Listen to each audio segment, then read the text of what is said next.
hello, and welcome to the Soul Garden. My name is Georgina Langdale, and it's just wonderful to have you here with me as we explore the inner and outer workings of living in a connected world.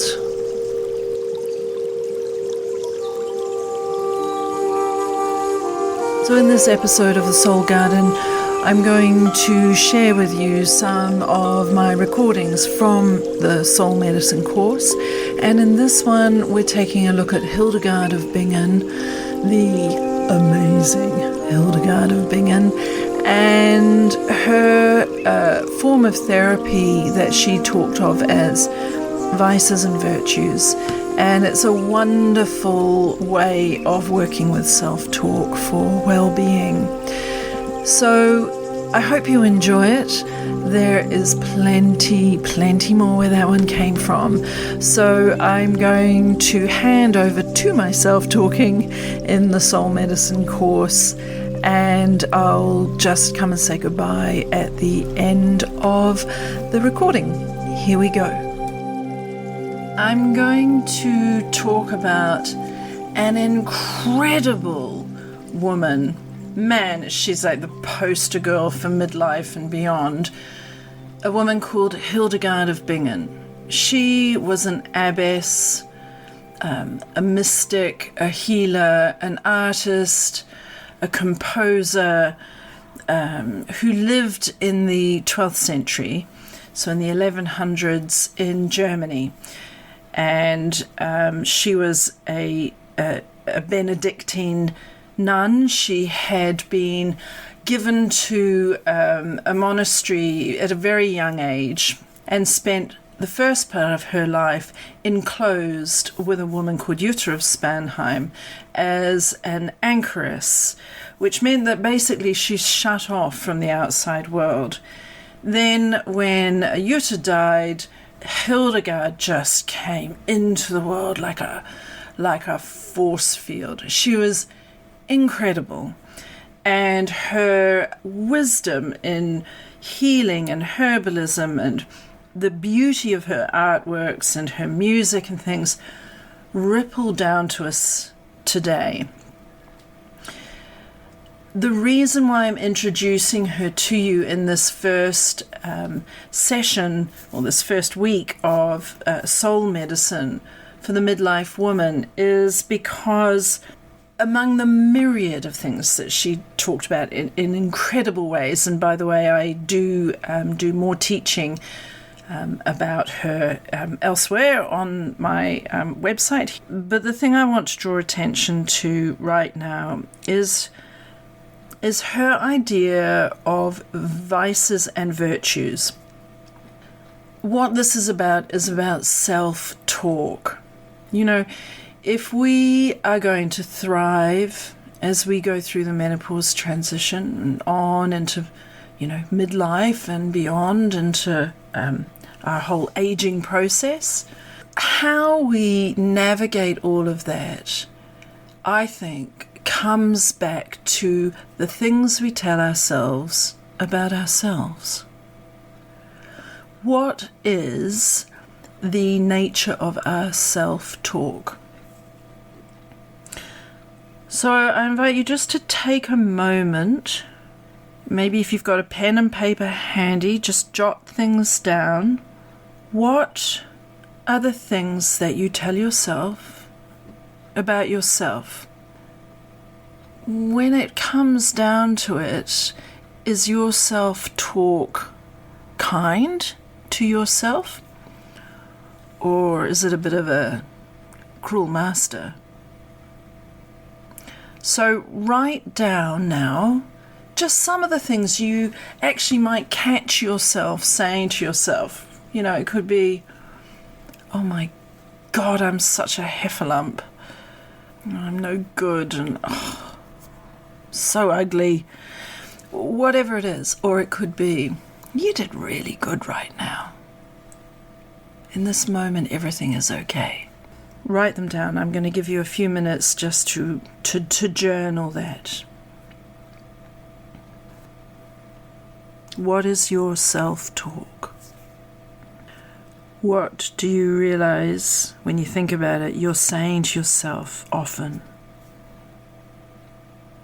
What are the things you tell yourself about your body or your looks? What do you tell yourself when you mess up? What do you say to yourself when you do something well? Are you proud of your achievements? Or have you not really stopped to think about them in that way, with pride? How we talk to ourselves really impacts our well-being on so many levels. So, as we navigate midlife, and we're over this 9 weeks going to be asking ourselves some pretty deep questions to explore who we are and what we want from life and how we can show up for others. We have to start with how we talk to ourselves. What is your self-talk? Hildegard of Bingen wrote her first book and started recording these amazing visions she'd had. She'd had them since a young girl, but she was in her 40s when she really started writing and painting and composing. She lived till she was 83. Now, this is in the 1100s when the average life expectancy for a woman was 35. So she didn't just kind of tiptoe into midlife. She just like blew it out of the water. Incredible. At the root of her modalities that she created for healing, so she saw things in a composite way. She saw us, and this is this is a kind of universal way of looking at ourselves right through till about the 1600s. She saw us in relation to nature, to spirit, and to cosmos. And so she was looking not just at physical well-being, she was looking at your spiritual and emotional well-being as well. And she saw you reflected in nature, the elements, earth, air, water, fire, that, that make up the world, make us up as well. And we're going to talk more about this in the microcosm of the macrocosm section. But she said that our self-talk are our vices and our virtues. And she saw that for every vice, so every negative self-talk or negative want, there was a virtue. Positive self-talk, positive want. And each of these related to the nerves coming out down your spinal column through each vertebrae.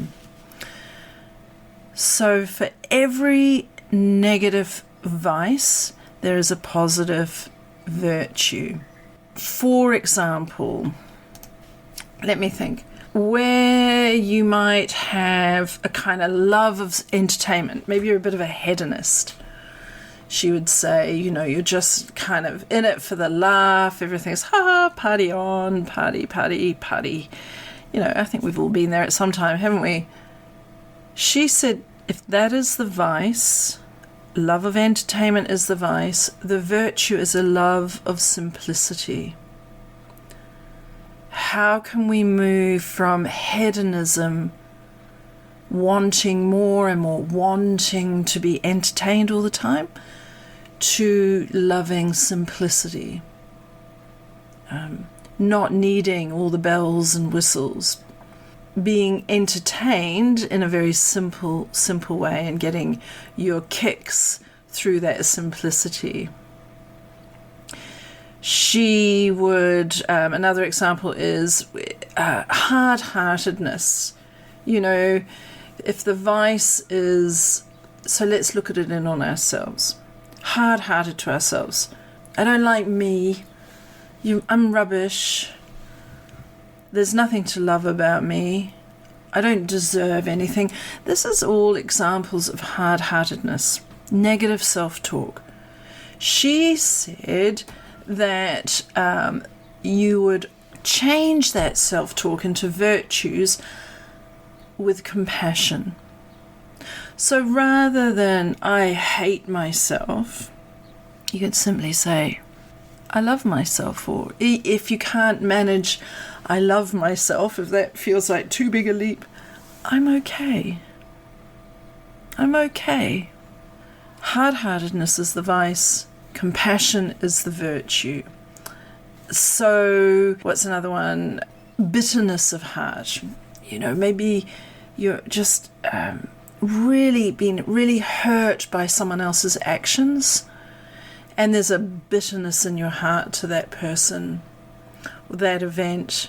She would say the virtue, the positive self-talk to overcome the bitterness of heart is generosity. How can I be more generous of spirit? Thirst for glory, here's a good one. If you've got this thirst for glory, ego, all the way through, thirst for glory, she would say, it's not all about you, baby.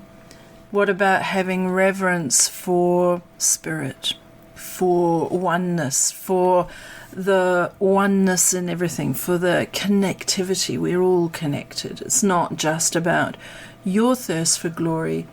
It's about reverence for all things. So do you hear what I'm sort of getting at here? Despair would be offset by hope. Lack of faith offset by faith. Concern for worldly goods. I want more. I need a bigger flat screen and the latest, phone. That concern for worldly goods could be replaced with heavenly desire, is what she saw. What are the things that feed your soul rather than your material want?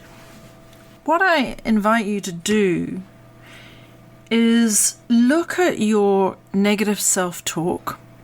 What are the things you tell yourself about your fears, your wants, your needs, your despairs, your envy, your sadness, your hedonism, your unhappiness.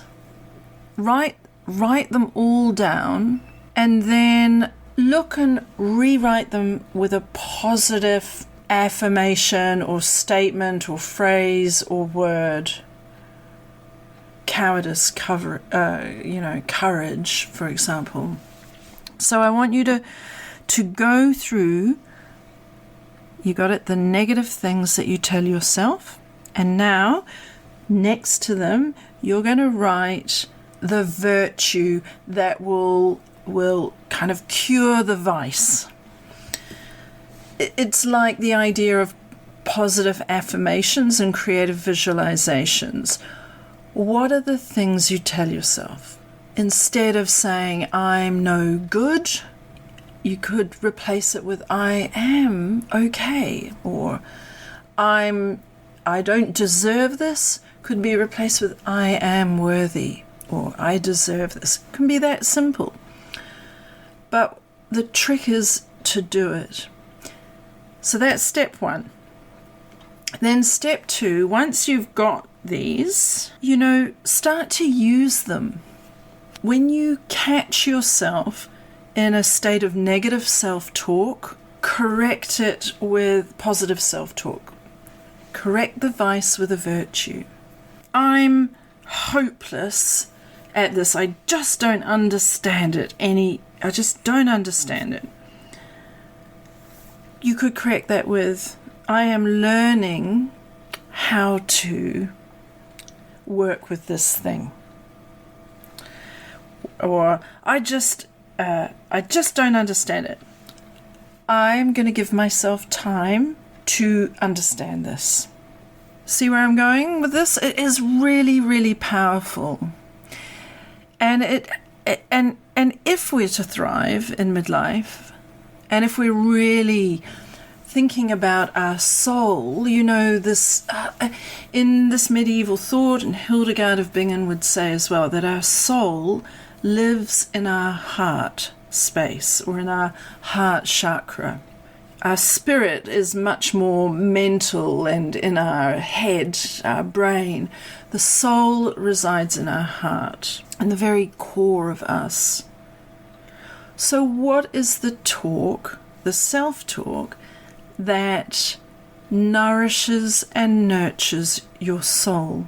What is the talk, the self-talk, that is medicine for your soul rather than poison for your soul? Really play with this. And you may decide that you might think, well, this week I'm just really going to focus on trying to reset this particular bit of negative self-talk I do. Whenever I do X, I'm going to say to myself Y, and I'm just gradually going to get better at no more of X, bring in Y. Okay? We can't expect to be the best version of ourselves, to have our sovereignty, to feel strong and grounded and confident and wonderful and fabulous and beautiful, if we are telling ourselves the opposite of all of those things. We have to start with changing our self-talk. So, write down the negative self-talk and build the virtues, the positive self-talk that you're going to change things with. And you're going to do it just for you. The things, this week, it's all about you. The things you say to yourself that are not supporting and nourishing and nurturing your soul and your inner world. And what are the things that you could say instead that are positive? Hildegard used this as a fundamental part of all her healing and therapy work she did with people. And when I work with my coaching clients and things, it is these sorts of things that I do to help them really step into their power. We work with this in our coaching relationship. But here, in Soul Medicine for the Midlife Woman, we're going to start working with it right now. You're going to start working with it. And I think you're going to find it quite illuminating. So there we are. I hope that you found some useful tools to use in all of that. I really just think Hildegard is, she rocks. And when you start playing with these ideas of hers, you can use them in so many ways to help you through life. As I said, this was an excerpt from my course Soul Medicine for the Midlife Woman, but really, it applies to anybody of any age. You can find more of my offerings on my website, georginalangdale.com, and I will also be sharing things here on the podcast, The Soul Garden, and if you sign up to my newsletter at georginalangdale.com, you'll get blogs and things like that too. Anyway, so I am going to leave you with that. I hope that you've enjoyed it. I'm Georgina Langdale. This is The Soul Garden. Thank you so, so much for being here. And follow us, like us, do all of those lovely things. And I'll talk to you next time. Okay, bye.